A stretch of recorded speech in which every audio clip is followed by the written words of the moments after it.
115인치 LED 디스플레이를 가진 초대형 TV부터 액자처럼 생긴 상자 모양의 TV까지 모두 중국 업체가 이번에 소개한 제품들인데 겉으로만 보면 한국 제품이라고 해도 구별이 힘들 정도입니다.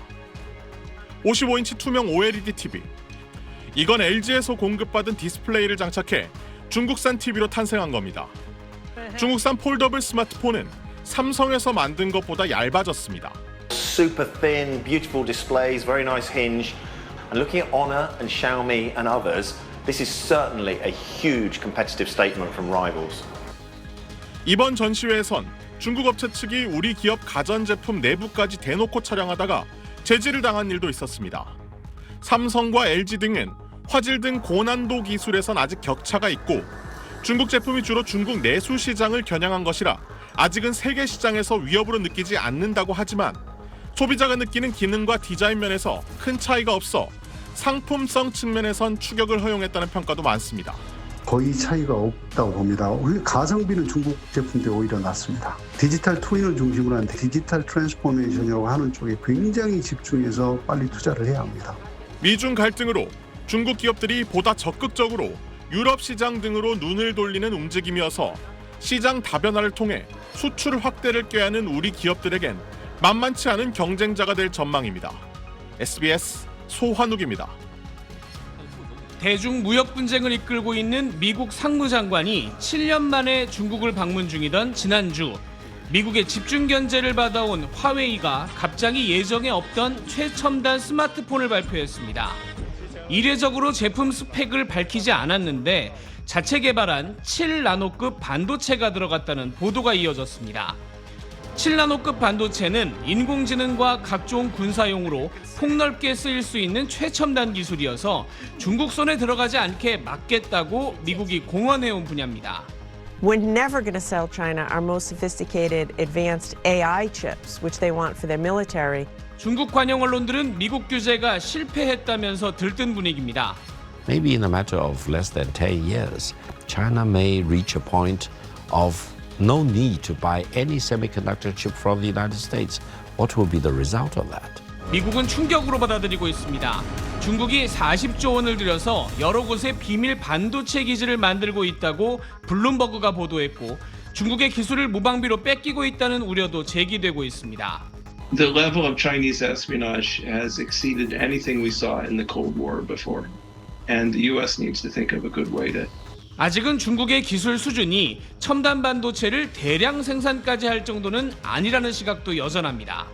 하지만 중국이 기존 규제를 뚫고 이 첨단 기술을 확보한 걸로 확인이 되면 더 강력한 규제와 감시가 필요하다는 논란으로 이어지면서 우리 기업들도 적지 않은 영향을 받게 될 전망입니다. 뉴욕에서 SBS 김범주입니다. 2014년 처음 문을 연 삼성전자 시안 반도체 공장. 삼성전자가 외국에서 가동 중인 유일한 메모리 공장입니다. 여기서 바로 1.5km 거리에 이 공장을 통째로 복제한 공장을 세우려던 일당이 검찰에 적발됐습니다. 주범으로 기소된 A씨는 삼성전자에서만 18년이란 상무 출신으로 중국에서 법인을 세웠습니다. 타이완 사업체와 8조 원 투자 약정을 체결하고 중국 청두시에서도 4,600억 원 투자를 받은 A씨는 기존 연봉의 2배 이상을 주며 삼성전자 직원 등 200여 명을 영입했습니다. 이들을 통해 2018년 8월부터 7개월 동안 삼성전자의 주요 영업비밀인 BED와 공정 배치도, 설계 도면을 입수했다는 게 검찰의 판단입니다. 반도체를 만드는 공간인 클린룸의 온도, 습도 등이 어때야 하는지, 반도체 회로 기판이 수백 회 오가는 공정 동선은 어떻게 짜는지, 이 모든 걸 담은 공장은 어떻게 설계돼야 하는지가 담긴 자료입니다. 타이완 업체가 투자를 취소하며 판박이 공장이 설립되진 않았지만 검찰은 삼성전자의 피해 규모를 설계도 작성비 등 최소 3천억 원대로 추산했습니다. 반도체 공장을 본따 아예 복제판 공장을 지으려고 시도한 사건입니다. 단편적인 반도체 기술 유출 사건들과는 차원을 달리할 정도로 매우 중대합니다. 중국에 머물던 A씨는 병원 진료를 이유로 지난 2월 귀국했다가 수사망을 좁히던 검찰에 입건됐는데 현재 일체의 혐의를 부인하고 있습니다. 검찰은 A씨와 A씨에게 기밀을 넘긴 전직 삼성전자 직원 등 모두 7명을 재판에 넘겼습니다. SBS 박하정입니다.